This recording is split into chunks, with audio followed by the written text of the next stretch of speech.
Hello everyone. In this video we will discuss some more topics related with water pollution and we will also discuss solid waste management.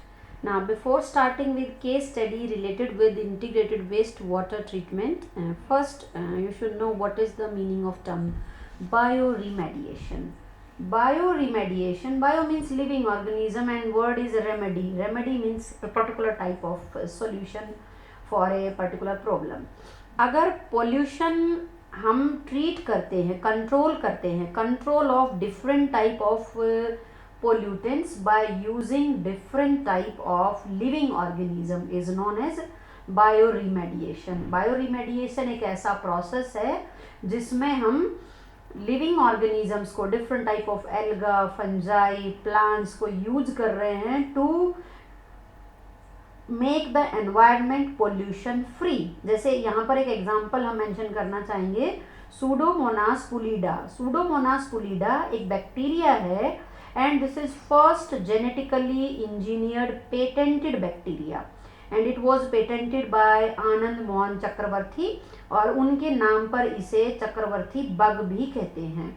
ये जो bacteria है it is having gene which can degrade toluene. ये toluene को degrade कर सकता है और इस बैक्टीरिया को हम पेट्रोलियम जो प्रोडक्ट्स हैं उनको डिग्रेड करने के लिए भी यूज करते हैं. जैसे ऑयल स्पिल. ऑयल स्पिल का मतलब होता है accidental discharge of oil in A water body. जैसे बड़ी बड़ी जहाज़ों के थ्रू जो है ओशियन के थ्रू ऑयल का ट्रांसपोर्टेशन होता है और बाय चांस कंटेनर लीक हो जाए तो जो ऑयल है वो वाटर बॉडी में स्प्रेड कर जाएगा and it is harmful for plant as well as animal life. तो उस केस में क्या है कि हम लिविंग ऑर्गेनिजम्स को यूज करते हैं. वो लिविंग ऑर्गेनिज्म क्या करेंगे, उस ऑयल को डिग्रेड करेंगे हार्मलेस सब्सटेंसेस में और नेचुरल तरीके से जो वाटर है वो क्लीन हो जाएगा. सो this is bioremediation. Bioremediation means soil है या वाटर है जिसमें डिफरेंट टाइप ऑफ पोल्यूटेंट्स है, जैसे पेस्टिसाइड्स हैं या हैवी मेटल्स हैं,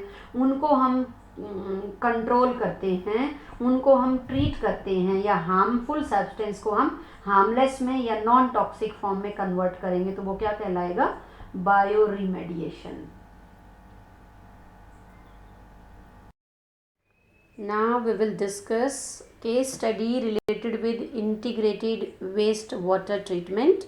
यहाँ पर हम पढ़ेंगे कि किस तरीके से लोकल पीपल ने कुछ साइंटिस्ट की दी हुई गाइडलाइंस को फॉलो करके बहुत ज़्यादा जो है वाटर को नेचुरल वे से क्लीन किया.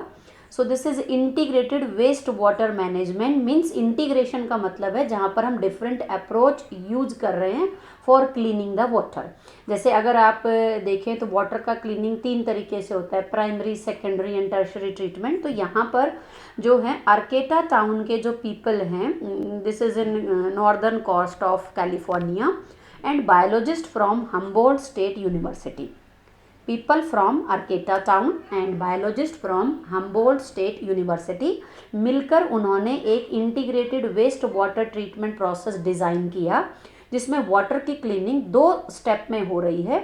पहला है आर्टिफिशियल और दूसरा है नेचुरल मेथड. आर्टिफिशियल मेथड में conventional sedimentation and filtration treatment use किया गया.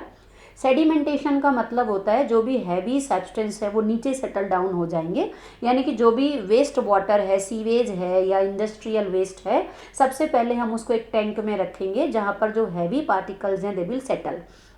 सो heavy substance are removed by sedimentation. उसके बाद फिल्टरेशन, जो लाइट पार्टिकल्स हैं वो फ्लोट करेंगे सरफेस ऑफ वाटर पे. So heavy substance are removed by sedimentation and light particles are removed by filtration. इसके साथ साथ वाटर में हम क्लोरीन ट्रीटमेंट भी देंगे जिससे वाटर के अंदर जो भी टर्बिडिटी है, धुंधलापन है, वो दूर हो जाएगा. सो ये पहला स्टेप कहलाएगा, दैट इज कन्वेंशनल मेथड, जहाँ पर हम यूज कर रहे हैं sedimentation, filtration and chlorine treatment.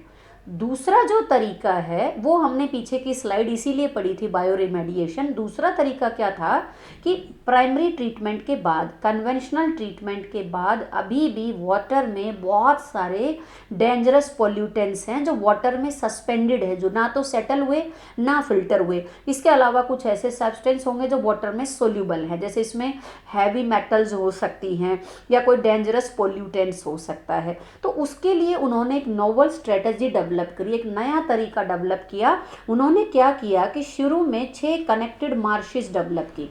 ये देखो इस तरह की ये जो एरियाज हैं ये मार्शेस है, और इसमें उन्होंने डिफरेंट टाइप ऑफ प्लांट्स को, बैक्टीरिया को, फंजाई को ऐड किया। और ये एल्गा, फंजाई, बैक्टीरिया क्या कर सकते थे, दे वर एबल टू एब्जॉर्ब जो टॉक्सिक पॉल्यूटेंट्स हैं या हैवी मेटल्स हैं उनको एब्जॉर्ब करके अपनी बॉडी में उन्होंने एब्जॉर्ब किया, उनको न्यूट्रलाइज किया।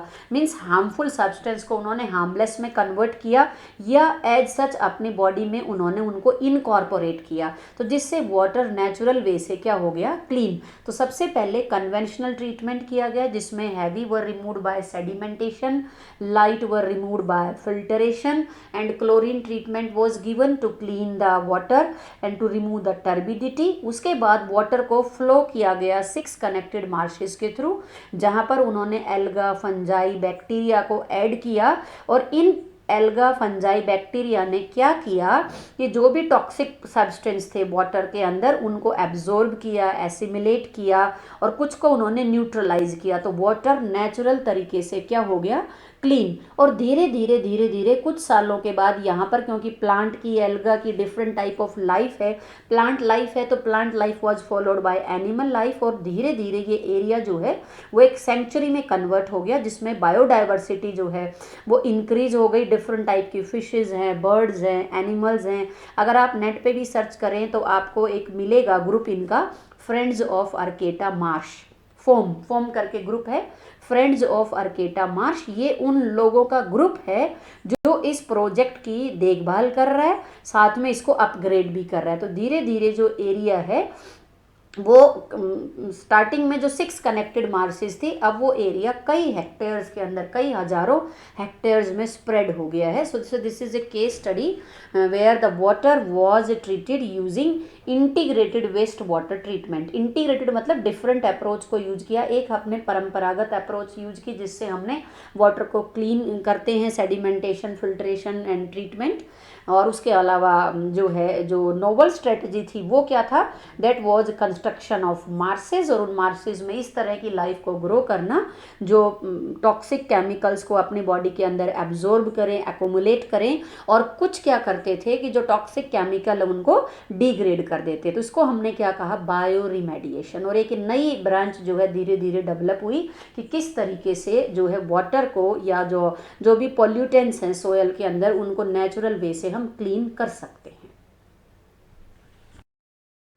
Ecosan toilets. These toilets are actually dry toilets because यहाँ पर एक्सक्रीटा को फ्लश आउट करने के लिए वाटर की ज़रूरत नहीं है। दूसरा, ये ड्राई कंपोस्टिंग टॉयलेट्स हैं। सेकंड, जो भी फीकल मैटर है उसको हम रिसाइकल कर सकते हैं नेचुरल फर्टिलाइजर्स में।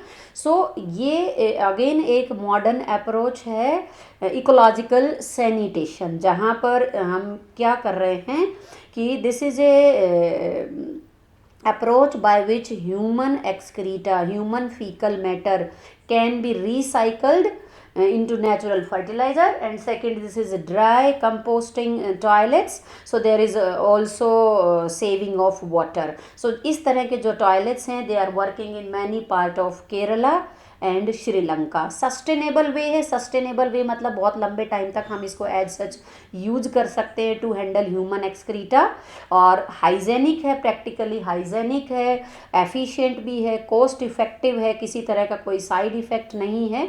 सो this is ecological sanitation. Ecosan toilets means ऐसे toilets there is no use of water. Secondly, जो फीकल मैटर है, एक्सक्रीटा है, that is use to recycle fertilizers. So fertilizers can also be produced by this method. Solid waste management, very easy topic. Solid waste management. Solid waste means जो भी waste है from houses, schools, offices, hospitals, stores etcetera. तो इसके अंदर क्या क्या आएगा? इसके अंदर होगा ढेर सारा plastic, glass, metals, leather, rubber, textile, food waste, papers etcetera etcetera. अब यहाँ पर हमें पढ़ना है कि how we have to manage solid waste. Solid waste को मैनेज करने के लिए हम डिफरेंट स्ट्रेटजी पढ़ेंगे। सबसे पहले हम पढ़ रहे हैं यहाँ पर जो ट्रेडिशनल वे है सॉलिड वेस्ट को डिस्पोज ऑफ करने के लिए। पहला तरीका है बर्निंग। बर्निंग में क्या करेंगे? जो सॉलिड वेस्ट है दैट इज़ बर्न्ड, बट इससे क्या होगा कि जो वेस्ट का जो वॉल्यूम है वो कम हो जाएगा। लेकिन अगर वेस्ट प्रॉपरली बर्न्ड नहीं हुआ है, it will act as breeding ground for mosquitoes and flies, rats, so will spread the disease. दूसरा, बर्निंग से एयर पोल्यूशन भी होगा। सो बर्निंग सस्टेनेबल वे नहीं है, हालांकि बहुत ज़्यादा जगह आज भी हम बर्निंग को यूज करते हैं to manage the solid waste. दूसरा है सैनिटरी लैंडफिल्स। सैनिटरी लैंडफिल्स में क्या है? जो भी ओपन एरियाज़ हैं, लो लाइंग एरियाज़ हैं, उनमें हम क्या करते हैं कि सॉलिड वेस्ट को डंप करते हैं। डंप करने के बाद हम प्रेशर के साथ उसको कॉम्पैक्ट करेंगे and they are covered with dirt every day. उसके ऊपर हम एक सोयल की लेयर डालेंगे ताकि जो हाउस फ्लाइज हैं या दूसरे जो हैं लाइफ है वो उसके ऊपर ग्रो ना करे, फीड ना करे और डिजीज स्प्रेड होने के चांसेस ना हो। अब इसमें प्रॉब्लम क्या है कि जो बिग सिटीज़ हैं, मेट्रोपॉलिटन सिटीज़ हैं, वहाँ पर गार्बेज जनरेशन ज़्यादा है, तो जिसकी वजह से वो जो साइट्स हैं, लैंड फिलिंग साइट्स हैं, वो धीरे धीरे भर रही हैं और कोई एरिया नहीं बचा है जहाँ पर हम गार्बेज को डिस्पोज ऑफ कर सकें। दूसरा, जब वो गार्बेज हम एक पर्टिकुलर एरिया में डाल रहे हैं, वहाँ पर नेचुरली वो अपने आप डिकम्पोज हो रहे हैं ड्यू टू डीकम्पोजर्स और वहाँ पर रिलीज हो रहे हैं टॉक्सिक केमिकल्स, और वो धीरे धीरे सीप होकर कहाँ जा सकते हैं?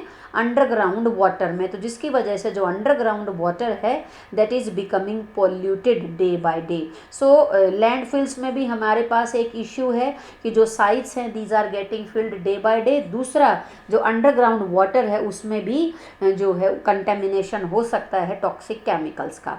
अब जो सस्टेनेबल वे है, सस्टेनेबल वे में हम 3 चीज़ें पढ़ेंगे कि किस तरीके से हम सॉलिड वेस्ट को सस्टेनेबली डिस्पोज ऑफ कर सकें। तो उसमें सबसे पहले हम सॉलिड वेस्ट को कैटेगराइज करेंगे biodegradable, recyclable and non biodegradable. जो बायोडिग्रेडेबल है उसका कोई इश्यू नहीं है, उसको हम यूज कर सकते हैं फॉर मेकिंग कंपोस्ट। यहाँ पर हम क्या करेंगे? एक छोटा सा गड्ढा खोदेंगे, उस गड्ढे के अंदर जो बायोडिग्रेडेबल वेस्ट है उसको डिपॉजिट करेंगे और उसके बाद हम उसको कवर कर देंगे। तो थोड़े टाइम के बाद नेचुरली जो भी ऑर्गेनिक मैटर है वो डिकम्पोज होगा and now it can be used as manure. Recycling, जो भी प्रोडक्ट्स हैं जिनको जैसे मेटल्स हैं या ग्लास हैं या प्लास्टिक हैं, उसको हम क्या कर सकते हैं? रिसाइकल्ड कर सकते हैं। लेकिन जो रिसाइकलिंग है वो फ्रेंडली मैनर में होनी चाहिए, ecological point of view से इको लॉजिकली फ्रेंडली मैनर में होनी चाहिए। और तीसरा जो तरीका है, तीसरा जो हमारे पास कौन से वेस्ट बच गए हैं? Non biodegradable. तो जो नॉन बायोडिग्रेडेबल वेस्ट है उनको हम सजेस्ट करेंगे कि उन्हें हमें यूज नहीं करना चाहिए। क्यों? क्योंकि इनको हम जो है बायोलॉजिकल पॉइंट ऑफ व्यू से लिविंग ऑर्गेनिज्म इनको डिग्रेड नहीं कर सकते हैं, तो उन्हें हमें यूज नहीं करना चाहिए। जैसे यहाँ पर हमें सजेशंस हैं कि जैसे प्लास्टिक का यूज इतना ज़्यादा हो रहा है तो प्लास्टिक की बजाय हमें जूट बैग का यूज करना चाहिए, पेपर बैग का यूज करना चाहिए। जब भी हम मार्केट जाएँ तो हमें अपने साथ ये सब जो भी पेपर बैग्स हैं या जूट बैग्स हैं, क्लॉथ के बैग भी आप घर पर बना सकते हैं, वो हमें लेकर जाने चाहिए। सो डिफरेंट स्ट्रेटजीज़ को मिलाकर हम क्या कहेंगे? इंटीग्रेटेड सॉलिड वेस्ट मैनेजमेंट, जहां पर हम डिफरेंट अप्रोच को यूज कर रहे हैं ताकि सस्टेनेबल वे से सॉलिड वेस्ट का मैनेजमेंट हो सके। जहाँ लैंड फिलिंग साइट्स अवेलेबल हैं वहाँ हम लैंड फिलिंग करेंगे, बायोडिग्रेडेबल है उसकी कंपोस्टिंग करेंगे, जो रिसाइक्लेबल मटेरियल है जिसको रिसाइकल कर सकते हैं उसको हम रिसाइकल करेंगे, और जो नॉन बायोडिग्रेडेबल है उसका हम फर्दर यूज नहीं करेंगे और उसके सब्सटीट्यूट्स को खोजने की कोशिश करेंगे और उनकी बजाय हम कुछ ऐसे मटेरियल यूज करेंगे जो बायोडिग्रेडेबल है। हॉस्पिटल वेस्ट में होंगे बहुत सारे harmful chemicals, pathogenic microbes, disinfectants, bottles जैसा कि यहाँ पे विजिबल है, ढेर सारा प्लास्टिक्स और हॉस्पिटल वेस्ट को डिस्पोज ऑफ करने के लिए क्या यूज़ करेंगे? इंसिनरेटर। इंसिनरेटर एक डिवाइस है जिसमें हम वेरी हाई टेम्परेचर पर मटेरियल को बर्न करते हैं। So this is a environmental friendly way to dispose of hospital waste, क्योंकि अगर हम हॉस्पिटल वेस्ट को ओपन में डंप करेंगे तो जो डिजीज़ स्प्रेड करने के चांसेस क्या होंगे? बहुत ज़्यादा होंगे। सो हॉस्पिटल वेस्ट को डिस्पोज ऑफ करने के लिए क्या यूज़ करेंगे? इंसिनरेटर। तो ये आपको ठीक से याद होना चाहिए कि how hospital waste are dispose of, we will use incinerator. E-waste means irreparable computers and other electronic goods।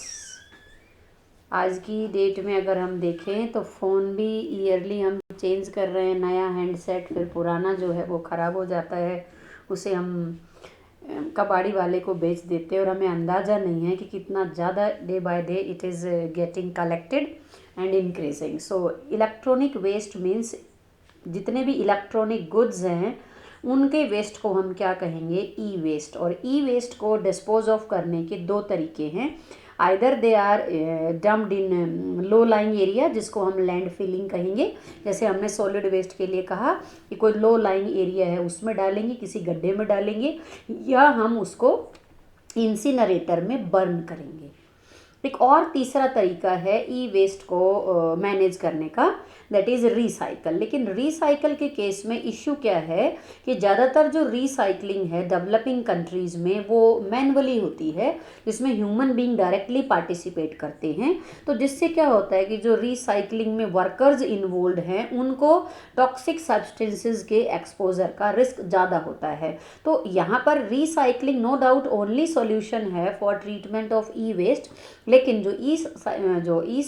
Recycling है that should be carried out with the help of some machines, robot, और इस तरीके से होनी चाहिए जिससे human being को toxic substances का एक्सपोजर ना हो। So it should be carried out in a environmental friendly manner.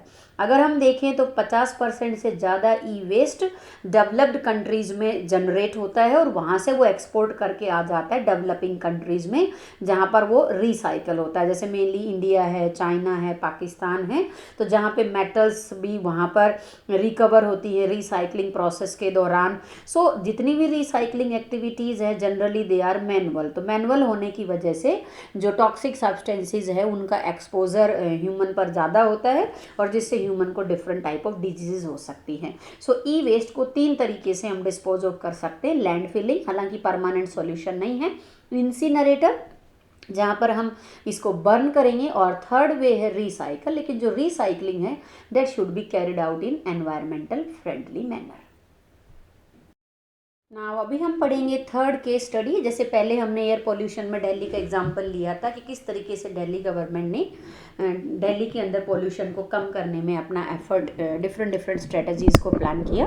उसके बाद आज ही के लेक्चर में हमने पढ़ा कि friends of Arcata marsh form group है वो किस तरीके से सीवेज वाटर को इंटीग्रेटेड वे में ट्रीट कर रहा है। तीसरी केस स्टडी है प्लास्टिक वेस्ट की को जो है सस्टेनेबल वे में डिस्पोज ऑफ करने की। तो यहाँ पर जो फोटोग्राफ आपको दिखाई दे रही है मिस्टर अहमद खान, मिस्टर अहमद खान जो हैं ये बेंगलोर के जो है बेंगलोर के हैं और इनका अपना जो है प्लास्टिक सैक मैन्युफैक्चरिंग का बिजनेस था। बाद में इन्होंने रियलाइज़ किया कि जो प्लास्टिक की जो प्रॉब्लम है that is increasing day by day, तो उन्होंने अपनी कंपनी में प्लास्टिक का एक रिसाइकल्ड प्रोडक्ट बनाया जिसको क्या कहा? पोली ब्लेंड। पोली से याद रखना है, पॉलीथीन। प्लास्टिक का रिसाइकल्ड प्रोडक्ट उन्होंने बनाया पोली ब्लेंड। जो फाइन पाउडर है ये रिसाइकल्ड प्लास्टिक है विच ही नेम्ड पोली ब्लेंड। रोड को ले करने के लिए बिटुमन का यूज़ होता है और बिटुमन के अंदर जब पोली ब्लेंड को मिलाकर इन्होंने बेंगलोर के अंदर कई किलोमीटर तक के रोड ले किए, तो व्हाट ही फाउंड कि जो बिटुमन की वाटर रिपेलिंग कैपेसिटी है दैट वाज एनहांस्ड। और जैसा कि अगर हम देखते हैं कि हमारे आसपास रोड बनते हैं और हर साल डैमेज हो जाते हैं, क्यों? क्योंकि उनमें जो बिटुमन है वो कम होता है और वाटर इकट्ठा होने की वजह से धीरे धीरे रोड जो है वो डैमेज होता चला जाता है। तो यहाँ पर क्या है कि जो पोली ब्लेंड है that was mixed with bitumen. Road को ले करने के लिए बिटुमन का जनरली यूज होता है और उस बिटुमन में किसको मिलाया? पोली ब्लेंड को। तो इसको मिलाने से जो रोड की लाइफ है वो बढ़ गई और दूसरा उसकी जो वाटर रिपेलिंग प्रॉपर्टी है, वो बिटुमन की वाटर रिपेलिंग प्रॉपर्टी बढ़ जाती है, जिसकी वजह से रोड की जो लाइफ है वो बाय एक्सपेरिमेंटली उन्होंने फाइंड आउट किया कि 3 टाइम्स इंक्रीज हो गई थी। सो उन्होंने RV college of engineering and Bangalore city corporation के साथ मिलकर बेंगलोर में कई किलोमीटर तक के रोड को ले डाउन किया, और बहुत ही जो है सस्टेनेबल वे था ये प्लास्टिक को जो है डिस्पोज ऑफ करने का एनवायरमेंटल फ्रेंडली मैनर में। और इससे जो ये सामने आप देख रहे हैं ये रोड भी बनाए जा रहे हैं, तो जिससे एक तरीके से जो इतना भी जो सॉलिड वेस्ट है, प्लास्टिक वेस्ट है, उसको हम आसानी से क्या कर सकते हैं, डिस्पोज ऑफ कर सकते हैं।